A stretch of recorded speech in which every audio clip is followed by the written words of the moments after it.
Je me souviens de ma mère en larmes me disant qu'ils allaient sûrement m'amputer la jambe. C'était un moment très dur.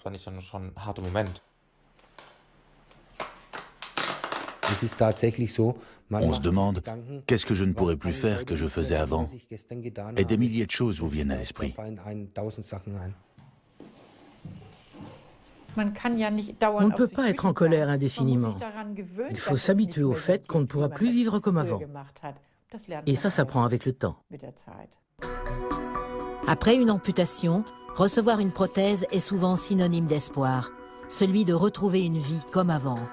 Chercheurs, médecins et ingénieurs du monde entier conçoivent des pièces de rechange ultra perfectionnées. Comment fonctionnent ces membres artificiels high-tech et comment vit-on avec une prothèse ?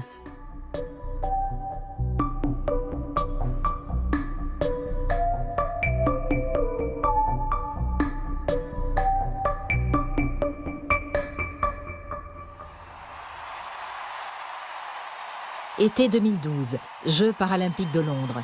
Épreuve du saut en longueur masculin. Ce qui m'a le plus frappé, c'était le monde qu'il y avait dans le stade. Pendant qu'on attendait, j'entendais le bruit de fond et c'était déjà impressionnant. Mais à notre entrée, ça a été la folie.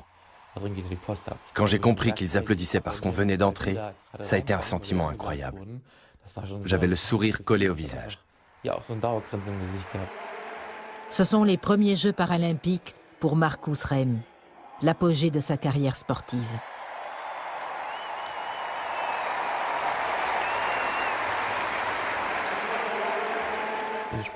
Plus l'heure avançait, plus la tension montait. J'observais mes concurrents en me disant « Celui-là, il a un sacré physique ». Quand l'épreuve a commencé, c'était très intense, avec une grande excitation.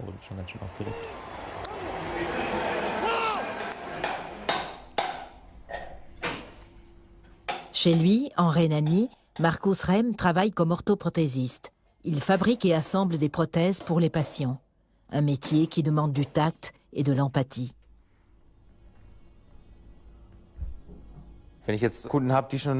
Avec les clients qui ont une prothèse depuis longtemps, j'ai tendance à garder mon histoire pour moi. Mais face à quelqu'un qui me reproche de ne pas comprendre ou de ne pas savoir de quoi je parle, je réponds « Si, je sais très bien de quoi je parle. J'ai moi-même une prothèse. » À 23 ans, Marcus vient de finir sa formation. Il aime la diversité de ce métier. Un travail manuel exigeant des connaissances poussées en anatomie et un contact étroit avec la clientèle. J'étire lentement la matière par-dessus le moule, puis j'appuie doucement.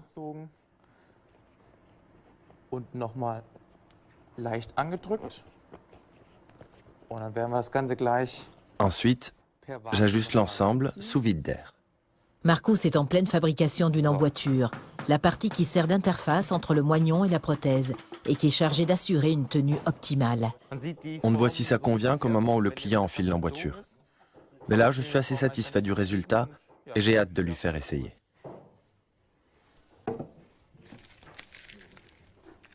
Marcus travaille à mi-temps. Sportif de haut niveau, il consacre une grande partie de ses journées aux entraînements et aux compétitions.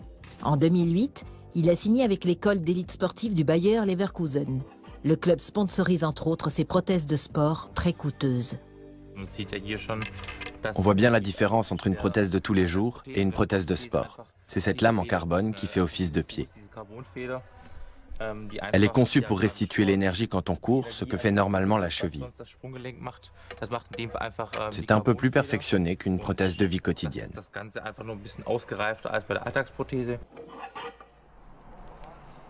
Marcus s'entraîne souvent 2 fois par jour sur cette piste. Ici, il s'est fait des amis et a trouvé l'entraîneur idéal, Steffi Nerius, une ancienne lanceuse de javelot. Avec cette prothèse, on a l'impression de marcher sur la pointe des pieds, ça fait bizarre. En fait, quand on sprint, on ne court pas sur l'arrière-pied ou sur le talon, mais seulement sur l'avant du pied. La lame en carbone reproduit ce mouvement. Mais quand je marche, j'ai donc l'impression d'être sur la pointe des pieds, ce qui me donne cette drôle de démarche. Le club de Marcus est l'un des grands promoteurs du handisport en Allemagne. Au Bayer Leverkusen, tout le monde est logé à la même enseigne. Les handicapés s'entraînent tout naturellement aux côtés des valides. Parfois, un valide participe à l'une de nos épreuves de saut en longueur. Et on voit que Marcus saute bien plus loin que certains jeunes valides du club. C'est formidable pour la confiance en soi parce qu'on se rend compte qu'on peut faire beaucoup avec une prothèse.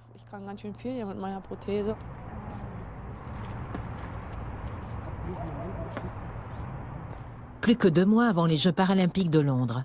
C'est le rêve de Marcus, pour lequel il s'entraîne dur depuis des années.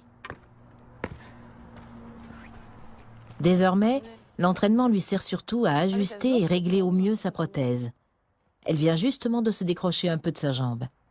Marcus doit changer son manchon en silicone. De l'air s'est infiltré à l'intérieur. Et quand ça arrive, la prothèse ne tient plus.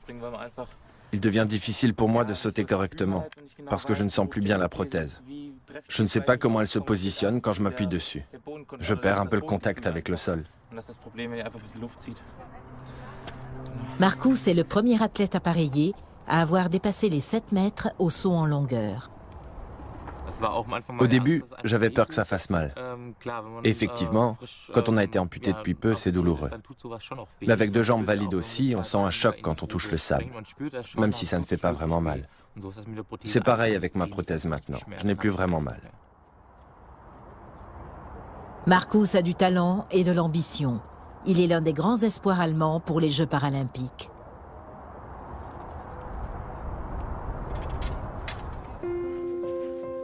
Il y a 12 ans, Karl-Heinz Ammon a été victime d'un grave accident du travail à l'aéroport de Düsseldorf. Alors qu'il aidait 2 collègues à charger un avion, une lourde cargaison lui est tombée dessus. Quand j'ai perdu mon bras, ça a été terrible. Le monde s'est écroulé. C'est normal, on ne sait pas du tout comment on va faire. Que va dire mon employeur? Pourrais-je continuer à travailler?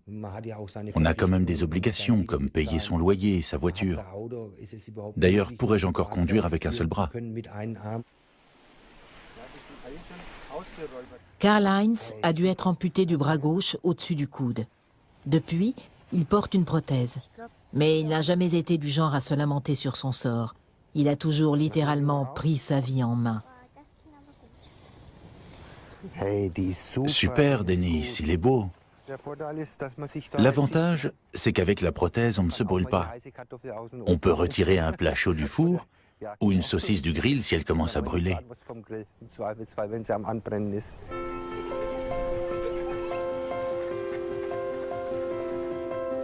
À 48 ans, il a déjà testé toutes sortes de prothèses.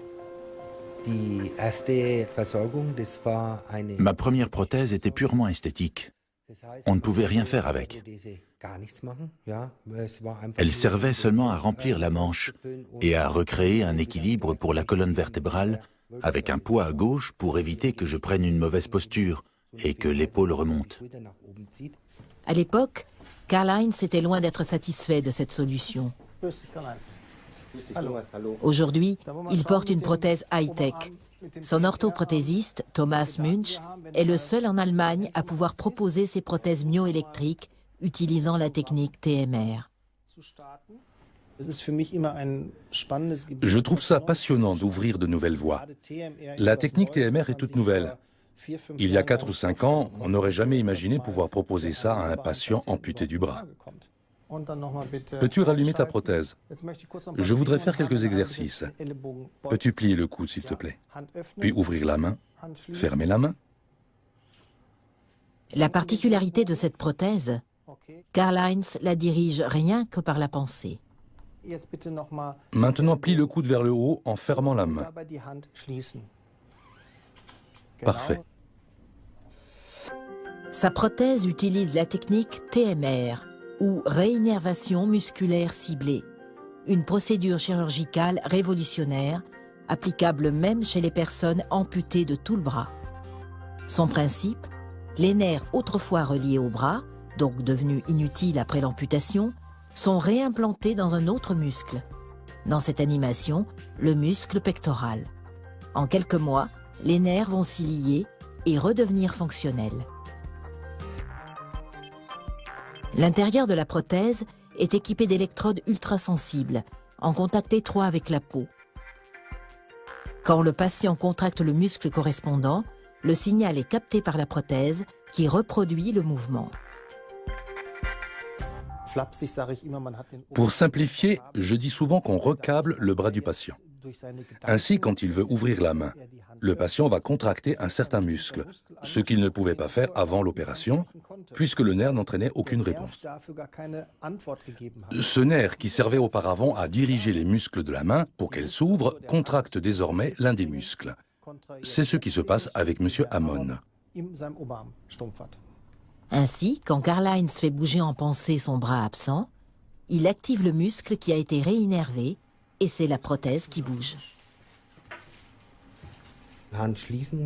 Quand je pense fermer la main, donc le mouvement qui fait bouger le pouce et les doigts de la prothèse, on voit bien le muscle se contracter là-dessous. C'est juste sur le renflement du muscle que se pose l'électrode captant le signal. C'est déjà la 7e emboîture qu'il reçoit, car au début les signaux sont confus et les électrodes ont du mal à les capter pour activer la prothèse. Ces électrodes sont en contact avec le biceps, ce qui permet de lever le coude. L'électrode en dessous dirige la rotation des paumes vers l'intérieur, la pronation. L'emboîture compte 6 électrodes au total. Un micro-ordinateur à l'intérieur de la prothèse analyse les signaux envoyés par les nerfs et les transforme en impulsions électriques. Karl-Heinz peut ainsi faire 6 mouvements distincts.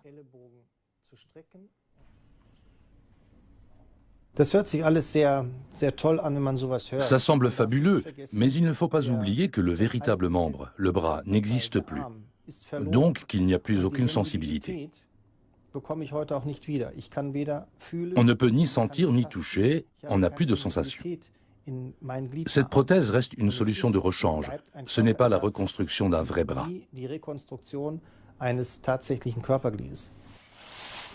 Sans compter que l'électronique complexe logée dans la prothèse n'est pas étanche. Sous la douche, Karl-Heinz doit donc se laver avec un seul bras. Malgré sa haute technologie, la prothèse ne peut ressentir ni le froid ni la chaleur. Et sa force de préhension ne varie pas. Elle a été réglée suite à des tests.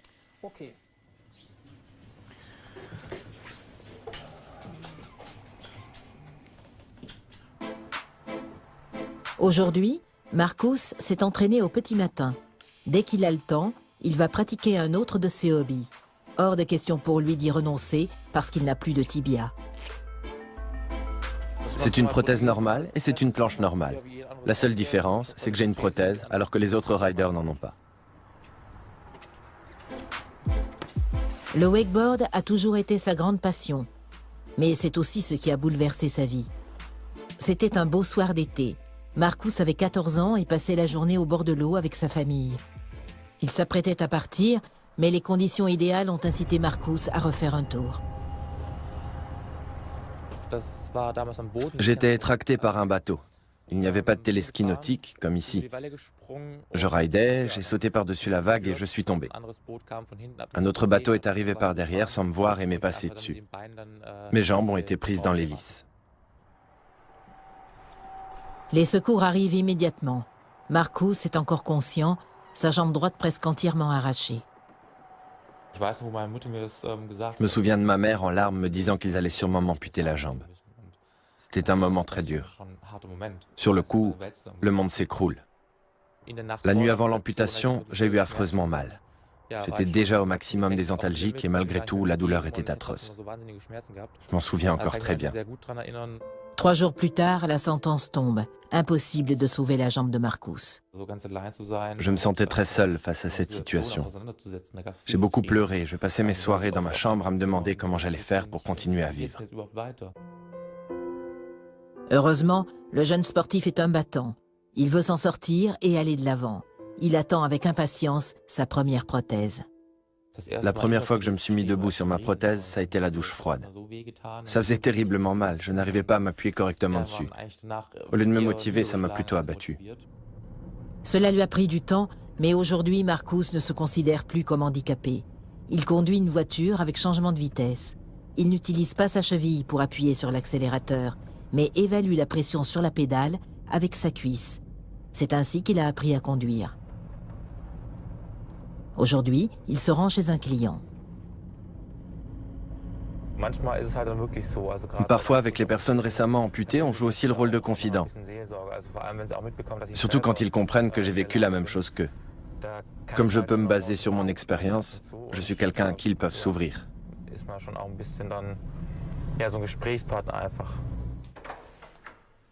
Marcus, bonjour. Uwe, bonjour, comment vas-tu?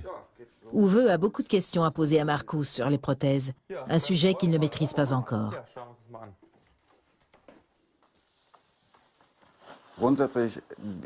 Je peux dire que Marcus est mon modèle.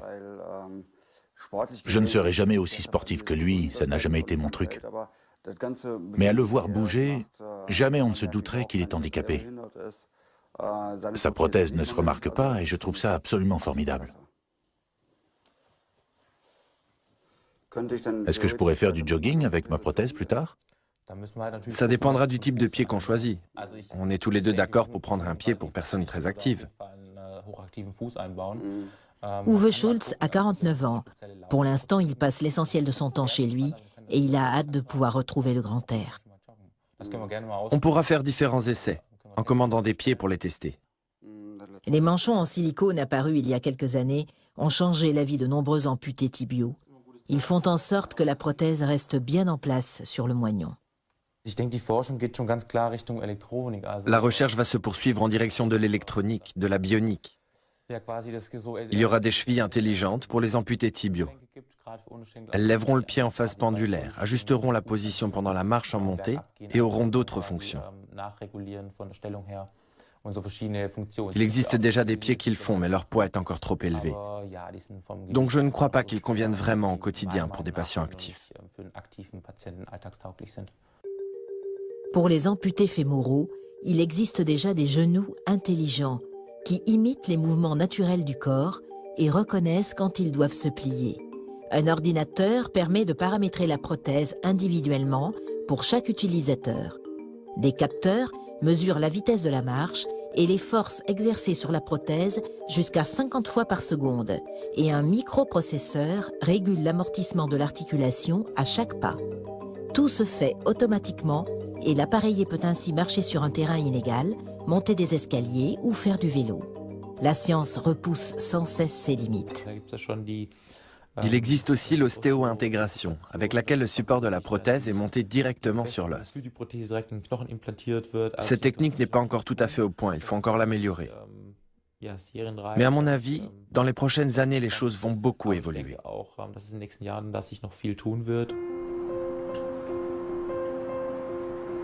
Voilà quelques mois que Karl-Heinz porte sa nouvelle prothèse bionique. Avec son orthoprothésiste, Thomas Münch, il s'est rendu régulièrement à Vienne, le seul endroit où jusqu'à présent des patients ont été appareillés avec ces prothèses dernier cri. Arrivé à l'hôpital général de Vienne pour la dernière visite de contrôle. C'est ici que Karl-Heinz a été opéré par le professeur Oskar Assmann, spécialiste en chirurgie plastique reconstructive et pionnier de la reconstruction bionique. Une méthode qui suppose de modifier l'anatomie du patient pour qu'il puisse tirer le meilleur profit d'une prothèse. Dans le cas de Karl-Heinz, il a fallu déplacer des nerfs. Le problème après l'amputation d'un bras, c'est qu'il ne reste que deux muscles. On a le biceps à l'avant qui sert à plier le bras. On le voit bien bouger. Et on a le triceps à l'arrière qui fait tendre le bras. La difficulté, c'est qu'avec ces deux seuls muscles, M. Hammond doit pouvoir diriger toute sa prothèse, qui offre plusieurs fonctions. Elle permet la flexion et l'extension du coude, la pronation, la supination, l'ouverture et la fermeture de la main. Au cours d'une opération spectaculaire, le professeur Assmann a déplacé certaines terminaisons nerveuses, devenues inutiles suite à l'amputation, dans d'autres muscles. Cela permet aujourd'hui à Karl-Heinz de diriger les 6 fonctions de sa prothèse. En Europe, ce genre d'opération n'a encore été pratiqué qu'à Vienne. Voilà le biceps. Là, c'est le chef long du biceps, qu'on voit très bien. Même pour le professeur Assmann, cela n'a rien d'une opération de routine. Le plus compliqué dans la chirurgie des nerfs, c'est qu'il faut garder à l'esprit qu'on s'engage dans une longue rééducation. Il faut savoir à quoi sert le nerf, où il se trouve, comment il est relié au tissu. Il faut donc connaître l'anatomie dans les moindres détails, mais aussi les fonctions exactes de ces éléments anatomiques, et enfin les possibilités offertes par la prothèse. Vous sentez encore quelque chose quand je tapote? Avant l'opération, Karl-Heinz souffrait de douleurs continues dans le moignon. Il ne pouvait pas se passer de médicaments. C'est l'une des raisons qui l'ont poussé à se faire opérer. Vous prenez encore des antidouleurs? Non, plus du tout. Il n'y a plus de douleur causée par des névromes. Quand un nerf se termine par une cicatrice, il devient douloureux, parce qu'il n'a plus de finalité. Mais si on lui redonne une utilité en le déplaçant dans un autre muscle, alors il peut recommencer à travailler normalement, en faisant se contracter le muscle ou en transmettant des sensations. Pour la plupart des nerfs, c'est le signal qu'il ne doit plus faire mal. La procédure chirurgicale TMR est si innovante que beaucoup de spécialistes ne la connaissent pas encore. Pourtant, elle pourrait aider beaucoup d'amputés, à condition que les caisses d'assurance maladie et de prévoyance des accidents du travail jouent le jeu. Comme beaucoup d'amputés, Karl-Heinz a dû se battre longtemps pour obtenir sa prothèse. Avant, les caisses tentaient souvent de ne pas payer, surtout pour les prothèses de jambes. Une plainte a été déposée et le jugement qui a été rendu disait qu'un patient avait droit au meilleur de la technologie. Pour le bras, c'est aujourd'hui une prothèse myoélectrique TMR. À l'heure actuelle, selon la loi allemande, le patient a donc le droit de recevoir un appareillage de pointe. La Caisse de prévoyance des accidents du travail a fini par payer 20 000 € pour l'opération et 80 000 € environ pour la prothèse. Karl-Heinz Samon est le premier appareillé allemand avec une telle prothèse. Il travaille désormais avec le fabricant en tant que testeur. C'était risqué. Cette prothèse est prête à être commercialisée, mais il y a toujours des possibilités d'amélioration. Pourquoi il réagit comme ça? À la longue, j'ai remarqué que lorsque je mets la prothèse le matin, donc quand elle est sèche parce que je n'ai pas encore transpiré, ses fonctions sont plus stables et plus précises. Là, je l'ai depuis ce matin et plus je la porte, moins les fonctions sont précises. Quelques années plus tôt, pour concevoir la prothèse, le professeur Assmann s'est adressé à la société Otto Bock, un fabricant allemand dont le département de recherche et développement se trouve à Vienne. C'est une façon originale de vider un verre. Le laboratoire du professeur Assmann et le fabricant allemand de prothèses poursuivent depuis une étroite collaboration. Dans tous les cas où l'on peut restaurer des fonctions corporelles avec des appareils, nous cherchons à améliorer l'interface homme-machine. L'un de nos axes de recherche qui nous semble faisable est d'incorporer dans la main artificielle des capteurs sensibles renvoyant un signal au moignon. Le patient aurait ainsi un retour direct de sa main prothétique. C'est encore une technologie expérimentale qui ne sera pas prête du jour au lendemain, mais c'est l'un des principaux axes de recherche de notre laboratoire.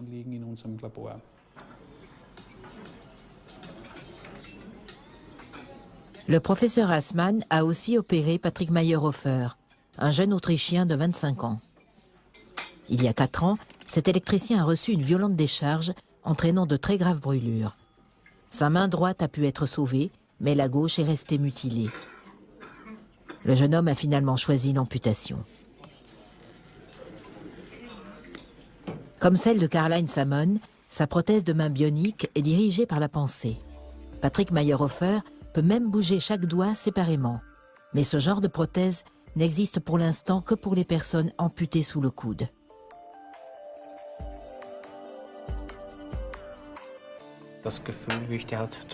Je me souviens très bien de ma réaction quand j'ai eu cette main pour la première fois.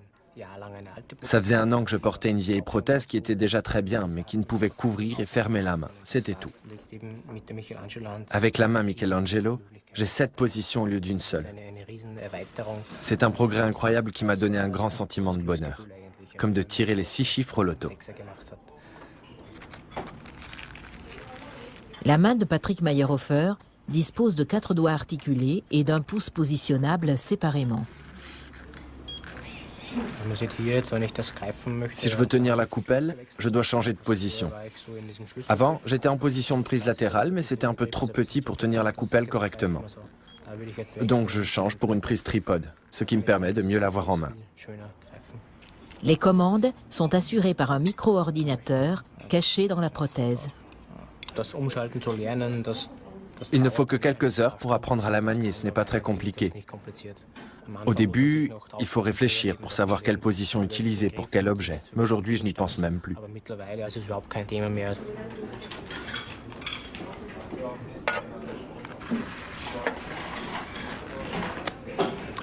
On entend bien le déclic quand je fais pivoter le poignet. Peut-être qu'à l'avenir, la commande sera électronique, mais ce n'est pas encore le cas.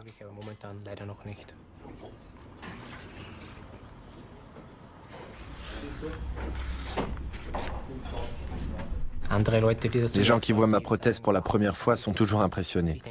Moi, je me dis seulement que c'est ma main. J'en ai besoin tous les jours, elle fait partie de mon quotidien. Patrick aide à améliorer encore cette prothèse bionique en testant chaque innovation développée par les chercheurs. C'est ici que tout a commencé, le département de recherche et développement du fabricant. C'est là aussi qu'est fabriquée la main Michelangelo.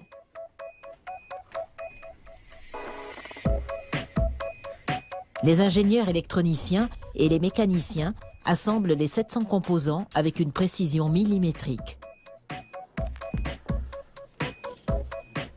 Comme presque tout est fait à la main, la fabrication prend du temps, d'où le prix élevé de cette prothèse dernier cri, près de 40 000 €.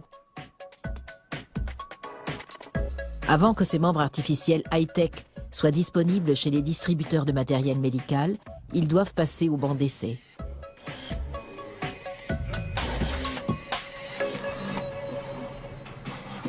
Andrea Vogt-Bolm travaille pour une association qui accompagne les patients et les aide à se reconstruire après l'amputation. Elle sait que les progrès en orthopédie ne rendent pas forcément les choses plus faciles. L'amputé typique n'est pas un sportif de haut niveau.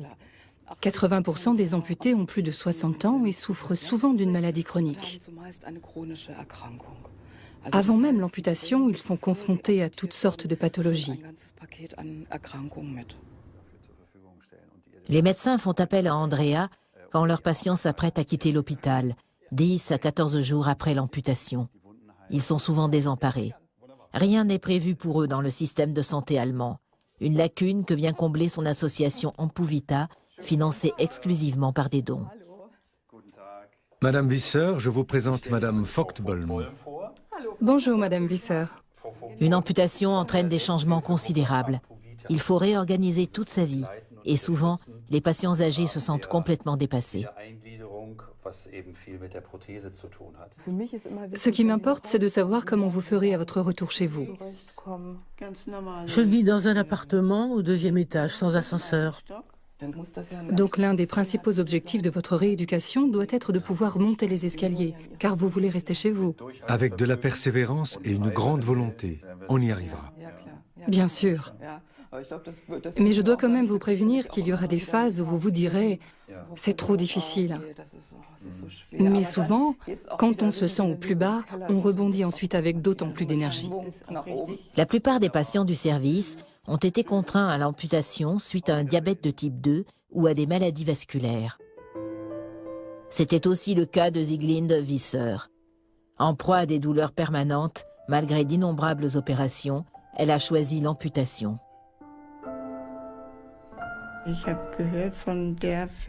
Le fabricant m'a dit qu'un jeune homme avait mis sa prothèse et s'était mis à marcher comme ça. On dit que leurs prothèses sont de bonne qualité. C'est pour ça que je me suis adressée à eux. Tous ont l'espoir de retrouver avec une prothèse une meilleure qualité de vie. Ça me met hors de moi d'entendre un médecin dire à son patient « Vous allez recevoir une prothèse et après quelques temps, vous marcherez sans problème, ça ne se verra même pas. » Alors que tous les médecins savent parfaitement que 80% des amputés, ces malades dont je vous parlais, ne remarcheront jamais aussi bien.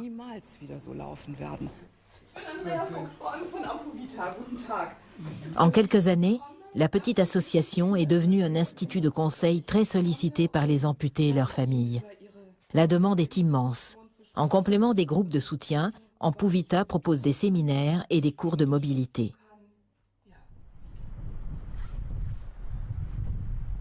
Une aide également appréciée par Ingrid Vogt, 74 ans. Elle a toujours été sportive et attend avec impatience son heure de gymnastique hebdomadaire. Heinz, est-ce que tu peux m'aider?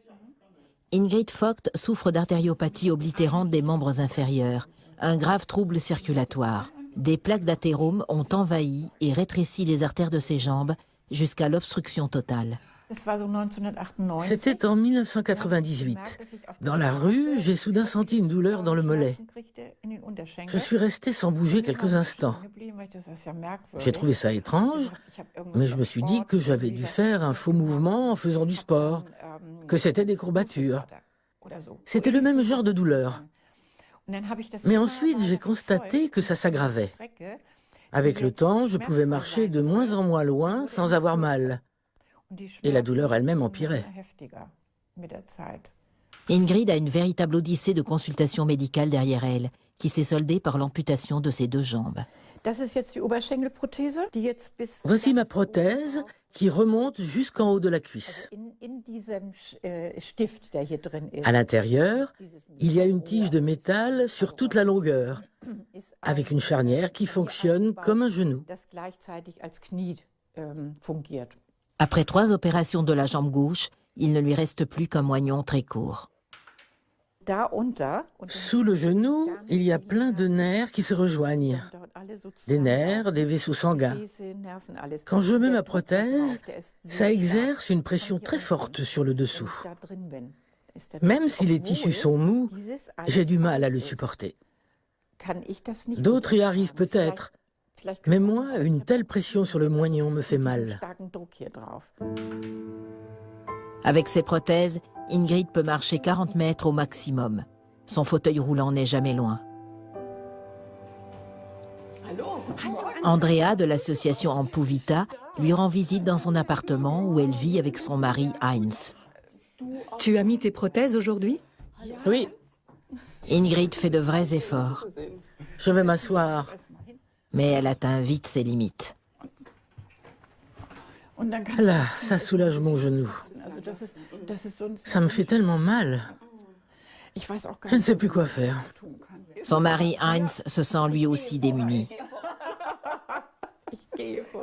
Les douleurs lancinantes, Ingrid les supporte au quotidien. Tu as toujours mal dans la jambe gauche? Dès que je marche un peu, ça me fait soudain très mal au niveau du genou. En plus des problèmes liés à la prothèse, Ingrid souffre aussi de douleurs fantômes dans les 2 jambes. Des élancements violents qui la frappent sans prévenir, surtout quand elle se repose. Jusqu'à présent, les différents types de traitements sont restés sans résultat.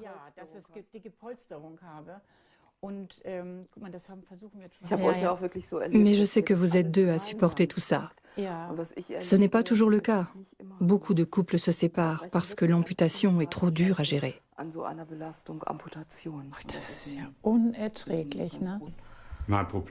Mais ce n'est pas facile tous les jours. Parfois, on s'assoit un petit quart d'heure et on pleure tous les 2.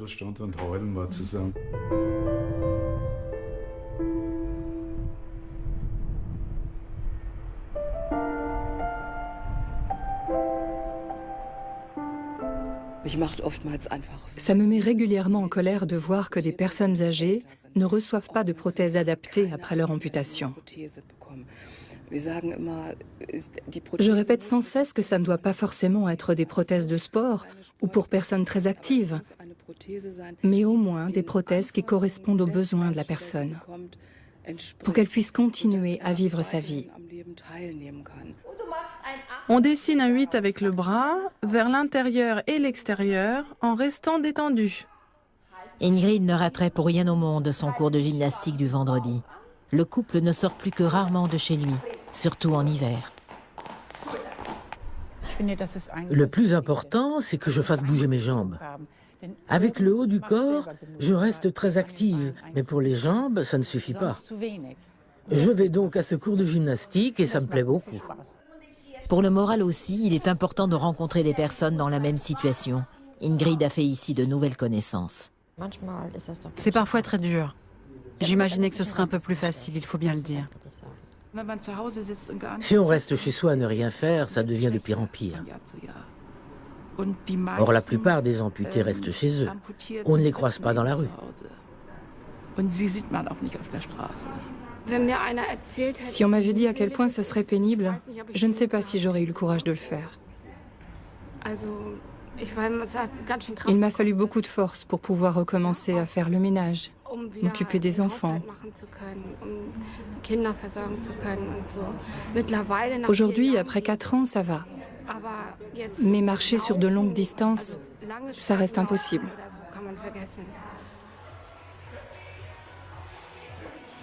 Nous retrouvons Marcus Rem qui se rend à la salle de musculation. Plus que 3 semaines avant les Jeux paralympiques de Londres. L'athlète a bien l'intention de montrer de quoi il est capable. Mais il y a un problème. Les dernières semaines n'ont pas été faciles. Je n'ai pas pu m'entraîner correctement parce que je me suis blessé. Ce n'est pas facile à accepter, je suis énervé. J'essaie de garder mon calme, mais je ne suis plus dans le même état d'esprit. Avec l'entraînement intensif de ces dernières semaines, il souffre d'une plaie de pression sur le moignon. Il faut absolument qu'elle guérisse avant Londres, sinon il risque de ne pas pouvoir participer à la compétition. L'entraîneur de Marcus l'a mis au repos forcé pour que sa plaie guérisse. À si courte échéance de la grande compétition, il a du mal à l'accepter. Pour se changer les idées, le soir, il optimise sa prothèse, dans les locaux de son employeur, un grand fabricant de matériel médical. Beaucoup pensent que j'ai un avantage technique parce que je peux utiliser pour ma prothèse tel ou tel élément qui n'est pas officiellement commercialisé. Mais ce n'est pas le cas. Tous les éléments que j'assemble peuvent être achetés chez les fabricants. Mon seul avantage, c'est que je sens comment l'emboîture et la prothèse se comportent et que je sais comment mieux adapter l'emboîture et corriger la position. Je peux moi-même faire le nécessaire d'après mon ressenti.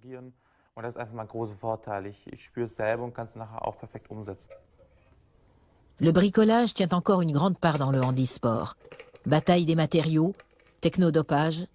On reproche parfois à ces sportifs d'être avantagés par la technologie. Pour Marcus, ce sont des accusations infondées. La plupart des gens pensent qu'avec ce genre de lame, on saute facilement à 8 mètres sans entraînement.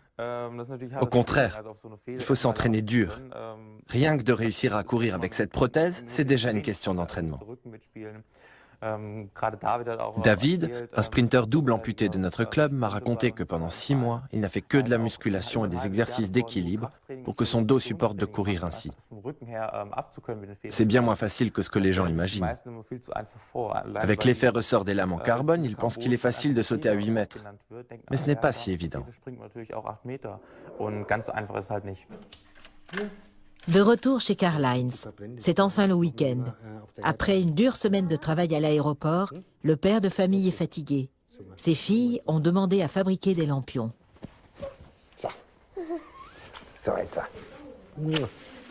Mucherev, sa femme, a connu Karl-Heinz avec ses 2 bras valides. C'est elle qui l'a demandé en mariage après l'accident. Vous voulez un petit ou un gros lampion?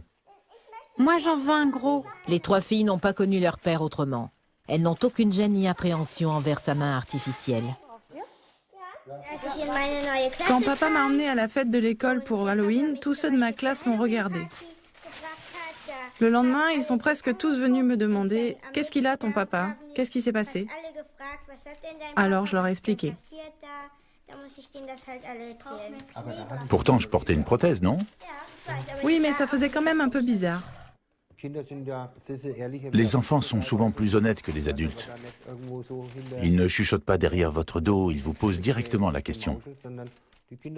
Alors, j'explique rapidement comment ma prothèse fonctionne et on n'en parle plus. Karl-Heinz aime bricoler. Dans une grande famille comme la sienne, il y a toujours quelque chose à faire. Il fait beaucoup de choses lui-même dans la maison. Avant, je devais rester à côté de lui pour tenir les vis. Ça prenait parfois des heures, je ne pouvais rien faire d'autre en attendant. Aujourd'hui, il fait tout seul. Il n'a plus besoin de moi en tant que deuxième main. Karl-Heinz est convaincu que sans prothèse, il serait aujourd'hui au chômage. C'est essentiel pour la confiance en soi, parce qu'avec cette prothèse, on ne dépend plus des autres. Avant, il était impensable pour moi de nouer mes lacets, tout simplement, ou de faire d'autres broutilles comme déchirer et coller un bout de papier. Même les choses les plus simples sont impossibles sans prothèse, puisque tout notre quotidien est prévu pour 2 mains.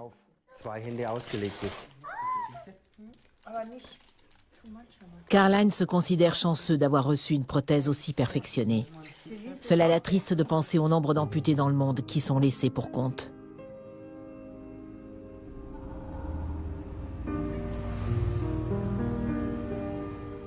Comme ici, à Haïti, l'un des pays les plus pauvres au monde.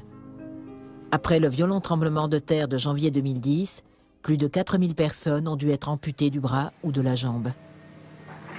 Le seul atelier de fabrication de prothèses du pays s'est effondré. Pour y remédier, l'association caritative des Johanniter a fait venir d'Allemagne un cabinet mobile d'orthopédie et des bénévoles prêts à fabriquer ces prothèses indispensables. À son arrivée, l'équipe fait la connaissance de Schutte, 7 ans. Lors du séisme, la maison familiale s'est effondrée sur lui. On n'a pu le sortir des décombres que 2 jours plus tard et il a dû être amputé.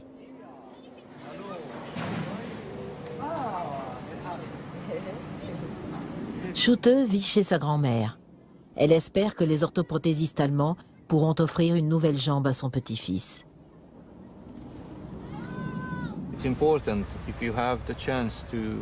Il est très important de recevoir une prothèse rapidement, 2 à 4 semaines après l'amputation, pour que le patient puisse retrouver une vie normale le plus vite possible.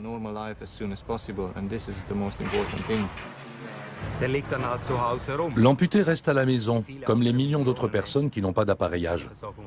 Ils restent allongés au sol et attendent que leurs proches viennent les nourrir et les porter ici ou là. Voilà pourquoi les équipements comme les prothèses de jambes, les orthèses ou les fauteuils roulants sont essentiels pour leur rendre une mobilité.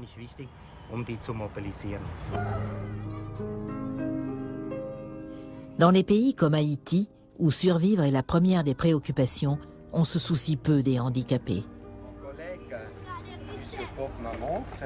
Le générateur est hors service. En attendant que la pièce de rechange arrive d'Allemagne, Marcel Berisville forme 13 jeunes haïtiens à l'appareillage orthopédique. Grâce à des dons allemands, il bénéficie d'une formation pour apprendre le métier avec un diplôme reconnu internationalement.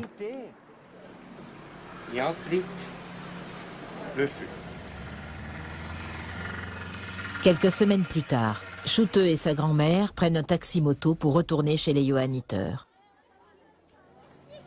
Le cabinet orthopédique fonctionne de nouveau. Harry Tsener, un orthoprothésiste néerlandais, approche de la retraite. Quand on lui a proposé de partir à Haïti comme bénévole, il n'a pas hésité. Ces gens n'ont rien. Rien que d'y penser, ça m'empêche de dormir. Le premier patient du jour est Schneili, 4 ans, qui reçoit une prothèse tibiale. Il faudra régulièrement la changer au cours des prochaines années pour l'adapter à sa croissance.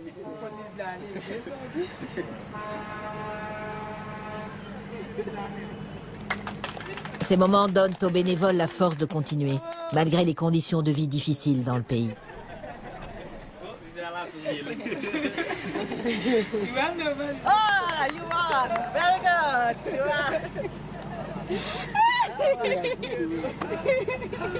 Hey, Shooter! Hello! No? Pour Schutte aussi, c'est le grand jour. Harry Tsener a passé beaucoup de temps à préparer sa prothèse. C'est un moment très émouvant et important.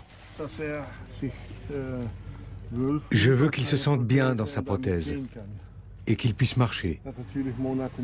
Cela fait des mois qu'il n'a pas marché sur ses 2 jambes. J'espère qu'il pourra faire quelques pas, parce que c'est très difficile avec une prothèse fémorale. On va voir. Tous ici espèrent que Schoute parviendra vite à surmonter sa peur et redeviendra le petit garçon joyeux qu'il était avant le séisme. Ça me rend heureux qu'il puisse à nouveau marcher. Quand on a été amputé à la cuisse, réapprendre à marcher en pliant un genou prothétique demande du temps. J'aimerais pouvoir rejouer au foot. Schoute devra se montrer patient avant de pouvoir rejouer au foot. Mais les premiers progrès sont déjà là. Grâce à sa prothèse, il pourra peut-être mener une vie presque normale à Haïti. De retour chez Ingrid Vogt à Hambourg.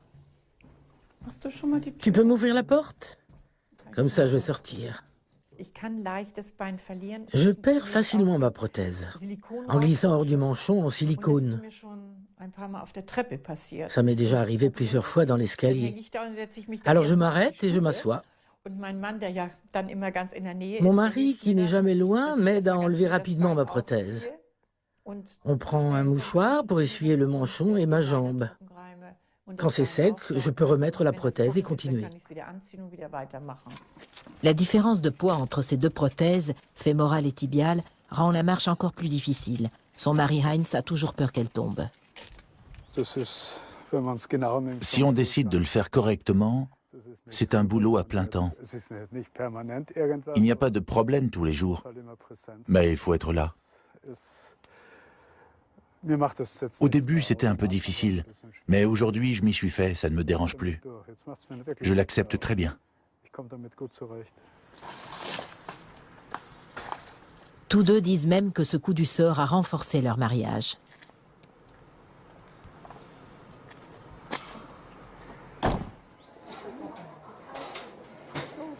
Les Vogt ont appris à être heureux malgré tout, et certaines choses valent la peine de continuer à se battre, comme leurs vacances annuelles au soleil.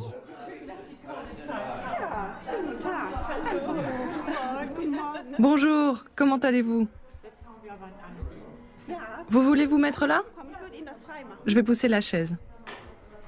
Nous voulons aller à Fuerteventura. Dans votre hôtel habituel? Oui. Des vacances à l'hôtel en demi-pension, mais avec une place supplémentaire dans l'avion, des bagages en excédent, le fauteuil roulant et la navette pour l'aéroport. Avant, ils voyageaient plus simplement. On prenait notre camping-car et on partait sur les routes presque 6 mois par an. Ça a été dur de devoir y renoncer. On s'est promené le long du Danube. On a fait des circuits dans les Alpes, surtout en Autriche et dans le nord de l'Italie. C'était super. C'était de très beaux moments, parce qu'avec notre camping-car, on était libre. Pas comme aujourd'hui où on dépend de l'accessibilité faite aux personnes handicapées, comme les toilettes spéciales ou bien les endroits surélevés et accessibles en fauteuil. Il faut toujours réfléchir pour trouver quelque chose de faisable. Chercher de nouvelles destinations accessibles, trouver un hébergement avec des chambres faites pour les handicapés. C'est comme ça et ce n'est pas si simple.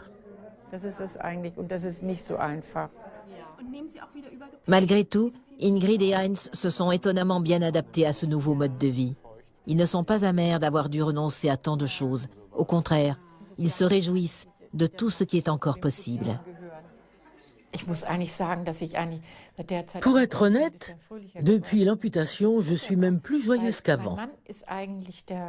Mon mari a toujours été le plus joyeux de nous deux. Quand on était entre amis, il était toujours le centre d'attention, tandis que moi, j'étais en retrait. J'ai toujours été comme ça, mais plus maintenant. C'était une erreur que je ne fais plus. Je dois être plus drôle et plus joyeuse, parce qu'ainsi, je peux tout surmonter. J'ai remarqué que tout était plus facile quand on prenait les choses avec le sourire, en se disant « ce n'est pas si grave ». Le jour J est arrivé. 80 000 spectateurs sont réunis dans le stade olympique de Londres. les caméras sont braquées sur Marcus Rem, l'athlète paralympique de saut en longueur. Sa plaie à la jambe a guéri à temps. Super saut de Marcus Rem. 7,14 m, c'est un nouveau record du monde. Je ne m'attendais pas à sauter aussi loin. Quand j'ai vu 7,14 m sur le panneau d'affichage, j'ai pensé « Record du monde, qu'est-ce qui m'arrive ?» J'étais vraiment surpris parce que mon saut ne me semblait pas aussi bon que ça. Et ce n'est que le début.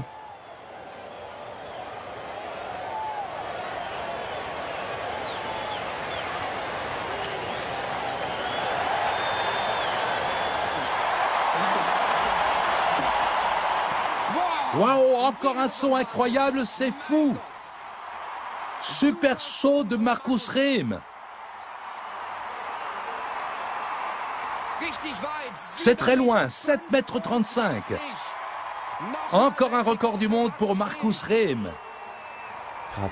Quand j'ai sauté à 7,35 m, je l'ai su. Je me suis retourné, j'ai vu le juge lever le drapeau blanc et je me suis dit, voilà, c'était le bon. Et le champion paralympique représentant l'Allemagne, Marcus Rem. Je suis encore tout retourné quand je repense à la remise des médailles et qu'ils ont joué l'hymne allemand. Mes parents se trouvaient entre le drapeau et moi. Je les ai vus et j'ai eu les larmes aux yeux. C'était un sentiment incroyable d'être sur le podium et de vivre ça avec mes parents, parce qu'ils m'ont toujours accompagné et soutenu. Vivre cet instant avec eux, c'était vraiment génial. Un an après la pose de sa prothèse myoélectrique, celle-ci est devenue une part de lui-même. Il arrive même à Karl-Heinz d'oublier qu'il n'a qu'un bras. Et pourtant, n'importe quelle prothèse, aussi sophistiquée soit-elle, reste un membre artificiel. Ce que j'aimerais, c'est avoir une prothèse qui me permette de sentir les objets. Surtout pour mes enfants. J'aimerais pouvoir les prendre par la main et que la prothèse me donne une sensation en retour pour que je puisse sentir si je les serre trop fort ou pas assez.